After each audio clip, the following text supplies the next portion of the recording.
Hello my class aspirants. तो कैसे हैं आप सब? आई होप आप सभी अच्छे होंगे। और आज की वीडियो में हम डिस्कस करने वाले हैं सेक्शन 23 से लेके section 30 of Indian contract act. इससे पहले वाली जो सीरीज है हमारी कॉन्ट्रैक्ट की, उसमें 5 पार्ट हो चुके हैं और आज का जो ये पार्ट है वो है आपका पार्ट नंबर 6, जो कि डिस्कस करेंगे हम आज आपके साथ इस क्लास में। जो भी मेरी पहली बार वीडियो देख रहे हैं, मैं उनसे यही रिक्वेस्ट करूंगी कि आप जो है पहले वाली वीडियोस को देखें, सो दैट आपको जो है कंसेप्ट की क्लैरिटी हो जाए। और जो आज इस वीडियो को देख रहे हैं पहले वाले से जो मतलब देख के आ चुके हैं, तो उनके लिए तो कोई प्रॉब्लम बात है ही नहीं। ठीक है, तो हम जो है वो आज आपके साथ डिस्कस करेंगे 23 से लेके 30 तक के सेक्शंस को। ठीक है, लास्ट क्लास में हम 23 तक कर चुके थे। ठीक है, हमें 24 से करने थे आज, बट मैं सोचू एक बार थोड़ा आपको दोबारा से थोड़ा सा क्विक रिविजन कर लेते हैं। सेक्शन 23 जो है वो किस बारे में बात करता है, आपको याद होगा 20 ये जितने भी पहले वाले सेक्शंस थे वो बेसिकली बात करते हैं आपके वॉइडेबल एग्रीमेंट्स के बारे में। ठीक है, वॉइडेबल कॉन्ट्रैक्ट्स के बारे में।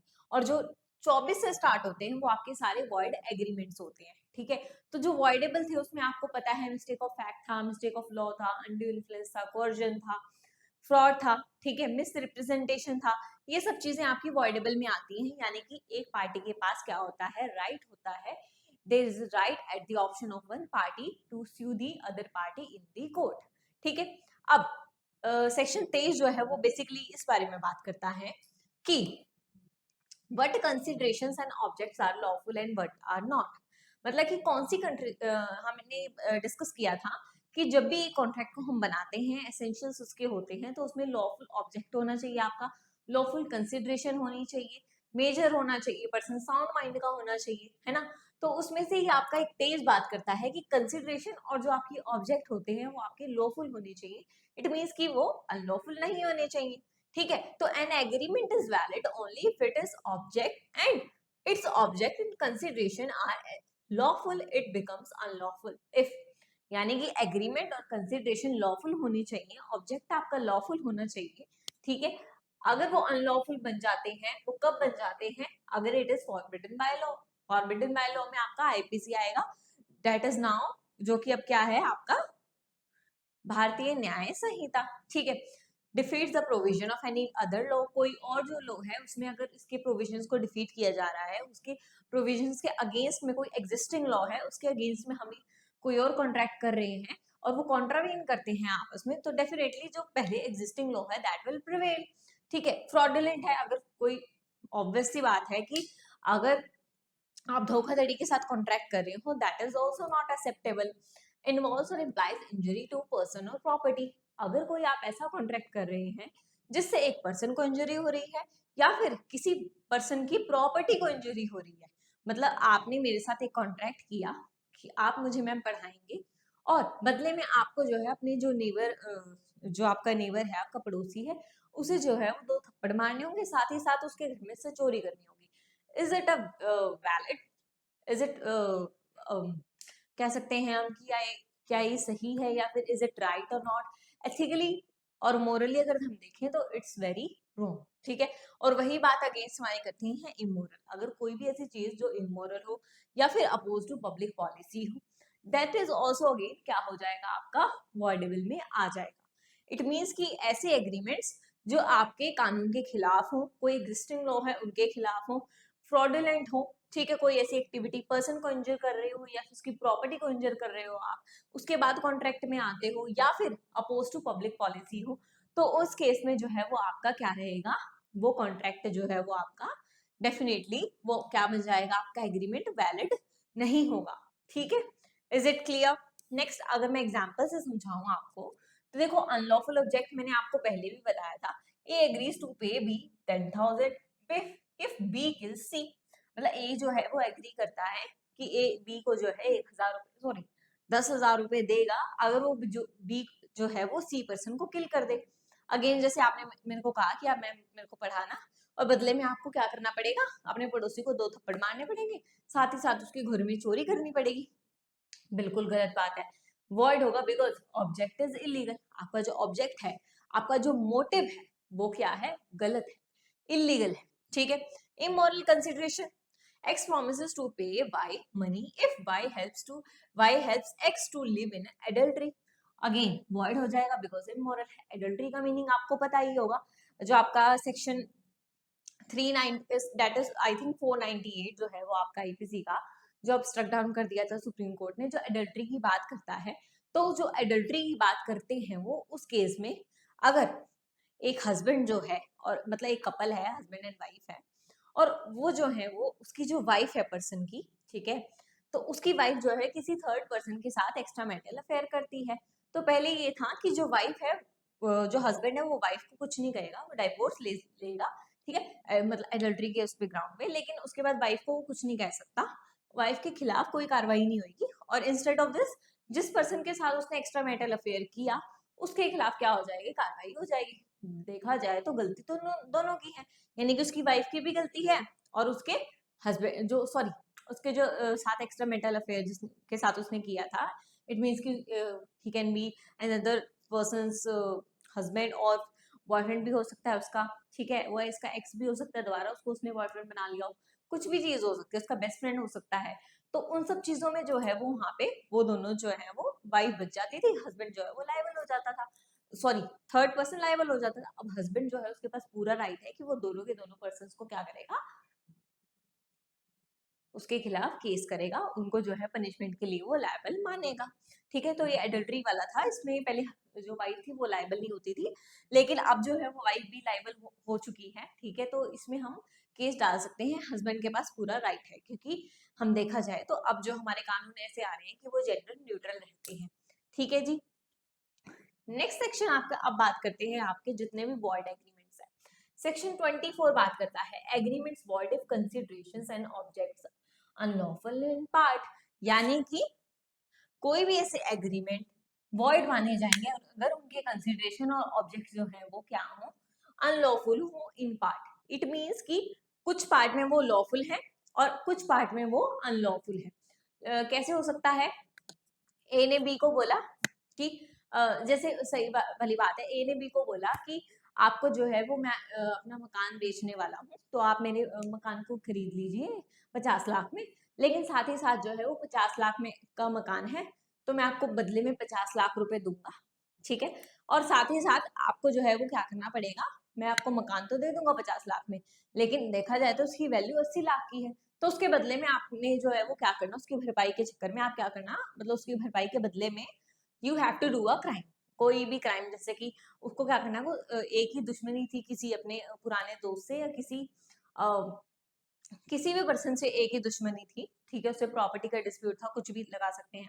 तो ए ने जो है वो बी को बोला कि 50 लाख में तू मेरा घर ले ले, और साथ ही साथ जो है वो देखा जाए 80 लाख का है, लेकिन 30 लाख की भरपाई कैसे कर, तू बचे हुए पैसों के नाम पे तू क्या कर, मुझे जो है वो मेरा जो वो वाला दोस्त था, ये जिसके साथ मेरा प्रॉपर्टी का डिस्प्यूट हुआ था ना, उस पर्सन के साथ जो है वो तू उस पर्सन को जो है कि वो क्या करेगा, मार के आएगा. ठीक है, या तो उसको मार दे या उसके घर में चोरी कर ले, उसको जो है थ्रेट कर, तू किसी भी तरीके से जो है वो उसके साथ गलत काम कर.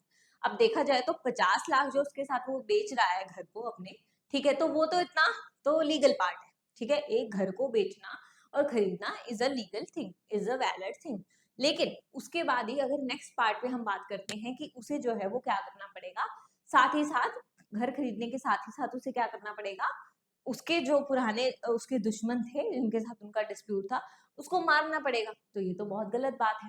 तो यानी कि पार्ट में जो है वो कुछ लॉफुल पार्ट है, कुछ अनलॉफुल पार्ट है, तो डेफिनेटली जो लॉफुल पार्ट है वो आपका वैलिड रहेगा और जो अनलॉफुल पार्ट है वो आपका इनवैलिड हो जाएगा.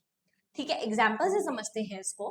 ए promises to sell B his house for 5 lakh provided B smuggles goods for him. मतलब ए ने प्रॉमिस किया बी को कि 5 लाख में जो है वो क्या करेगा, उसको घर बेच देगा, लेकिन साथ ही साथ बी को क्या कहता है, आगे प्रोवाइड करता है कि बी को स्मगल करने पड़ेंगे गुड्स उसके लिए. तो आप जो है 5 लाख में घर बेच रहे हो वो तो ठीक है, लेकिन आप स्मगलिंग के लिए कह रहे हो, ये तो ठीक नहीं है. ठीक है, ऐसे ही X promises to pay Y 50,000 for a house.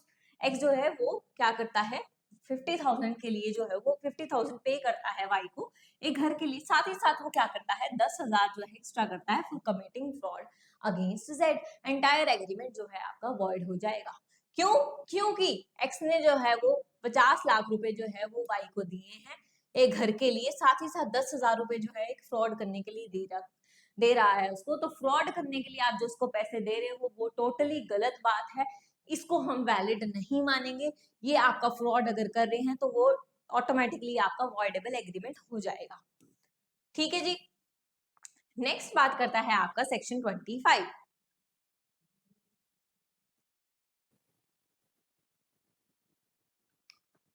ठीक है जी। तो नेक्स्ट सेक्शन आपका बात करता है section 25, agreement without consideration void. तो कोई भी एग्रीमेंट जो है अगर विदाउट कंसिडरेशन होता है तो वो भी क्या बन जाता है, वॉइड। हम जितने भी एग्रीमेंट्स के बारे में अभी बात कर रहे हैं 24 से लेके 30 तक के, वो सभी जो है वो वॉइड में माने जाते हैं, तो उसको आप वॉइडेबल नहीं मान सकते। ठीक है। तो एग्रीमेंट बिना कंसिडरेशन के अगर होगा, हमने पहले भी पढ़ा था, ये सेक्शन 2 क्लॉज डी बात करता है कि जो आपके एग्रीमेंट्स होते हैं वो हमेशा उनकी एक कंसिडरेशन होनी चाहिए। तो कंसिडरेशन का meaning something in return, something in value, कुछ एक वैल्यू इसकी डिसाइडेड होनी चाहिए, वो प्रॉपर वैल्यू होनी चाहिए। अगर वो वैल्यू नहीं है इट मींस कि उसकी कोई एग्जिस्टेंस नहीं है। ठीक है। तो जनरल रूल क्या बात करता है कि नो कंसिडरेशन नो कॉन्ट्रैक्ट। ठीक है। एक्सेप्शंस क्या है, वैलिड विदाउट कंसिडरेशन।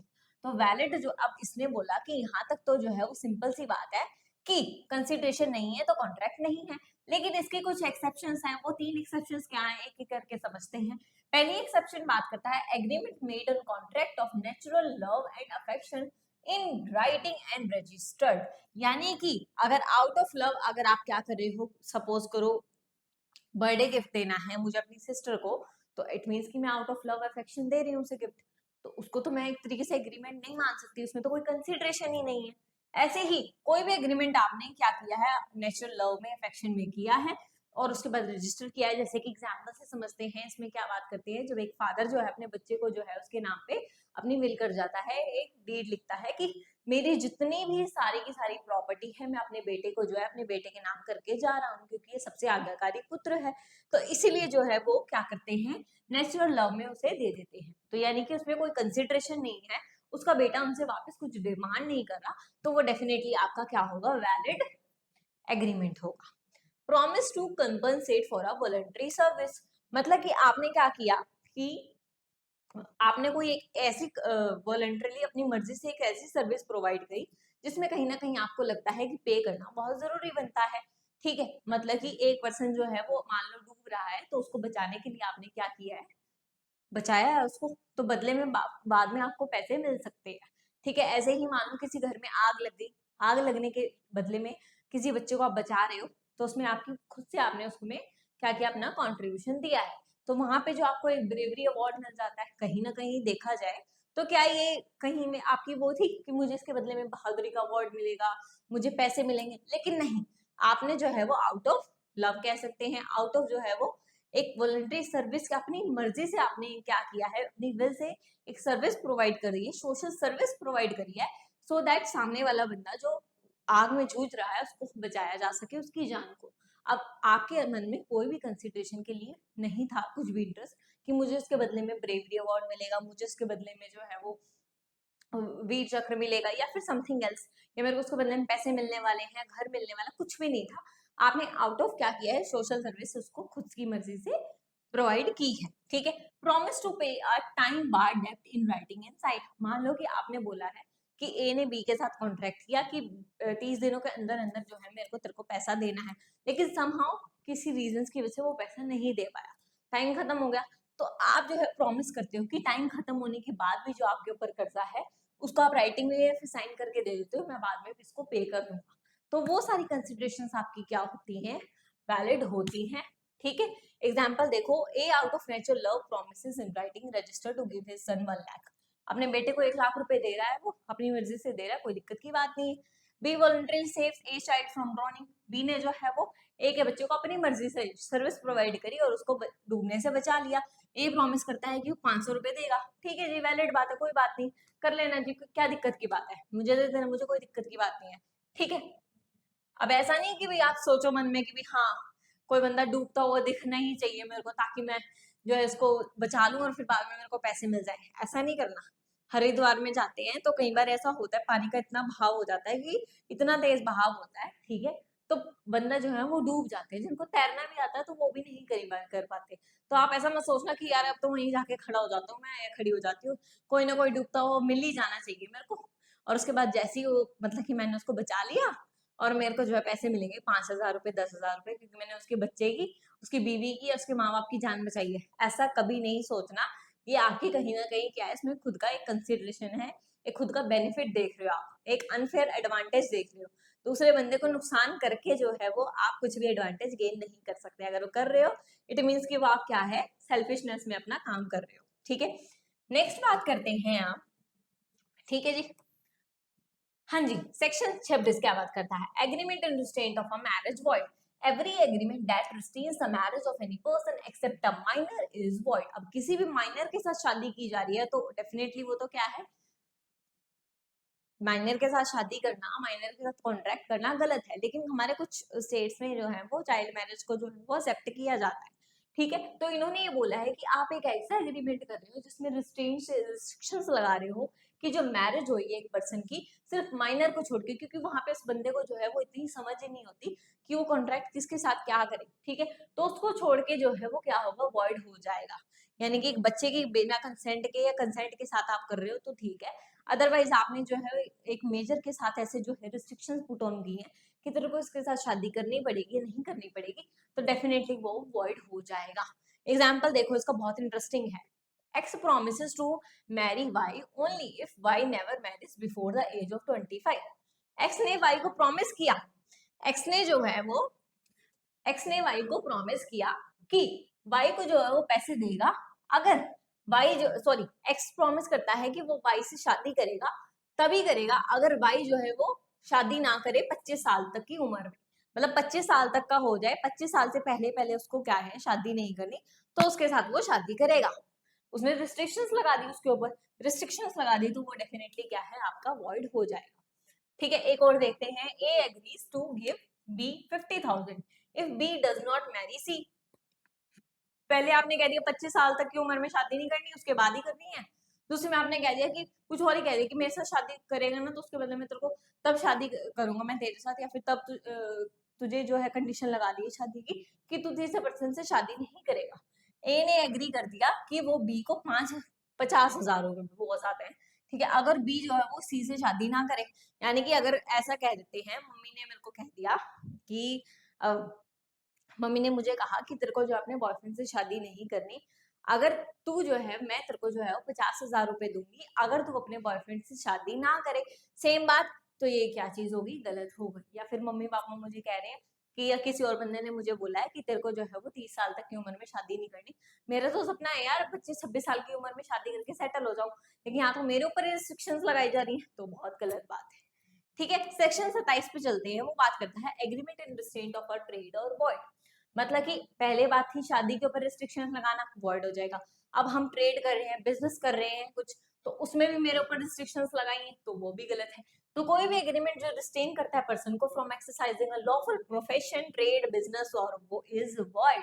यानी कि मेरे ऊपर अगर मैं बिजनेस कर रही हूँ तो आप मेरे ऊपर रिस्ट्रिक्शंस नहीं लगा सकते, क्योंकि मेरे पास आर्टिकल 19 में जो है वो राइट है कि हाँ मैं जो है वो business, free trade, business profession जो है वो अपनी मर्जी से कर सकती हूँ। ठीक है, एक्सेप्शंस इसकी दो हैं। इसमें एक्सेप्शन पहली बात करता है सेल ऑफ गुडविल, यानी कि seller can agree not to carry on similar business within reasonable limits. मतलब कि एक ने जो है वो क्या बोला है उसको कि मान लो फ्रेंचाइजी को बेच रहे हैं आप, ठीक है, एक सेक्टर 6 में है, एक सेक्टर 7 में है, दोनों ही सेक्टर जो है वो आसपास हैं और उनकी जो मार्केट है वो 2 किलोमीटर की रेंज में है। ठीक है, अब ए ने जो है वो उसको बोला, ठीक है, फ्रेंचाइजी खरीदी, ठीक है, मैकडी की, और 6 सेक्टर में जो है खुली पड़ी थी। उसने जो है वो सेक्टर 7 में भी सोचा कि मैं फ्रेंचाइजी खरीद लेता हूँ मैकडी की और सेक्टर 7 में भी ओपन कर दूंगा, किसी और पर्सन ने सोचा। अब ए यहाँ पे ये बोलेगा कि नहीं, आप सेक्टर 7 में जो विद इन 2 किलोमीटर है, रीजनेबल लिमिट है, ठीक है, तो कल को जो है यार सेक्टर 7 वाले जितने भी हो आपके पास आ जाया करेंगे, क्योंकि सेक्टर 7 में अगर नहीं होती थी, ठीक है, सेक्टर 6 में ही होती थी, तो सेक्टर 7 वाला, 8 वाला, 6 वाला सारा क्राउड मेरे पास आता था। लेकिन अब मेरी जो गुडविल है वो आप मेरे से ही खरीद के मुझे ही नुकसान भेज रहे हो, नहीं नुकसान में भेज रहे हो, ये तो बहुत गलत बात है। इसलिए कुछ रीजनेबल लिमिट्स होती हैं कि अगर आप अपनी गुडविल को बेच रहे हो तब आप रिस्ट्रिक्शंस लगा सकते हो कि हाँ आप जो है वो ये बिजनेस यहाँ मेरे वाला नहीं कर सकते। 50 किलोमीटर दूर जो है वो दूसरा एक शहर है, उसके सेक्टर 6 में कर लो, चाहे उसके सेक्टर 7 में, उसके सारे सेक्टरों में कर लो, कोई दिक्कत की बात नहीं है। लेकिन आप जो है मेरे इस गुडविल का फायदा गलत नहीं उठा सकते मेरे ही खिलाफ। ठीक है, नेक्स्ट बात करते हैं। Partnership act allow some restrictions among partners. मतलब पार्टनरशिप एक्ट जो है वो अलाउ करता है कि कुछ रिस्ट्रिक्शंस होंगी किसके ऊपर, पार्टनर्स के बीच में। मतलब उन्होंने आपस में ही कुछ जो है वो डिस्कशन कर लिया है कि इतने दिन रिस्ट्रिक्शंस अगर हमने लगा ली है, पहले ही एग्रीमेंट में डिसाइड कर लिया, कंडीशंस लगा ली है, तो भी जो है हम एक्सेप्शंस लगा सकते हैं कि हाँ तुझे जो है ये काम नहीं करना, 2 साल तक ये काम नहीं करना, या अगर तू ये जो बिजनेस हमारा छोड़ता है पार्टनरशिप में तो फिर तू जो है वो अगले 3 साल तक कुछ नहीं करेगा, अगले जो है वो 30 किलोमीटर के अंदर अंदर दायरे में जो है वो तू बिजनेस नहीं करेगा सेम। ठीक है, एग्जाम्पल देखो, X doctor agrees never to practise medicine anywhere in India. मतलब कि एक डॉक्टर के साथ आप एग्रीमेंट करवा रहे हो कि तेरे को जो है वो मेडिसिन की जो प्रैक्टिस, अपना जो प्रोफेशन है, ठीक है, मेडिकल प्रोफेशन, उसे प्रैक्टिस ही नहीं करना कहीं। तो ये तो बहुत ही गलत बात है। ए ने सेल की अपनी बेकरी बी को और प्रॉमिस किया कि not to open another bakery within 2 kilometre. ये रीजनेबल रिस्ट्रिक्शंस हैं, कुछ रिस्ट्रेंट हैं आपके, वो बिल्कुल वैलिड है। 28 बात करता है अगेन कि agreement and restraint for legal proceedings. मतलब लीगल प्रोसीडिंग्स में भी अगर आप कुछ एग्रीमेंट करते हो, आपके बीच में कोई डिस्प्यूट अराइज हो जाता है और उसके बाद फिर आप कोर्ट में जाते हो, तो आपके पास ऊपर रिस्ट्रिक्शंस नहीं लगा सकते। लेकिन रिस्ट्रिक्शंस कैसे लगा सकते हैं? मान लो कि आर्बिट्रेशन एग्रीमेंट, मान लो कि आपने खुद ही जो है वो एग्रीमेंट कर रखा था और बोल रखा था कि कल को हमारी लड़ाई हो जाए तो हम कोर्ट में तो नहीं जाएंगे, लेकिन कोर्ट में जाने के लिए रिस्ट्रिक्शंस तो लगेंगी तेरे ऊपर, लेकिन साथ ही साथ जो है वो तो क्या कर सकता है, या तो कुछ ऐसी कंडीशंस पहले ही लगा दे, या फिर आर्बिट्रेशन में जो है हम अपना सेटल कर लेंगे डिस्प्यूट, तो वो भी जो है वो वैलिड माना जाएगा।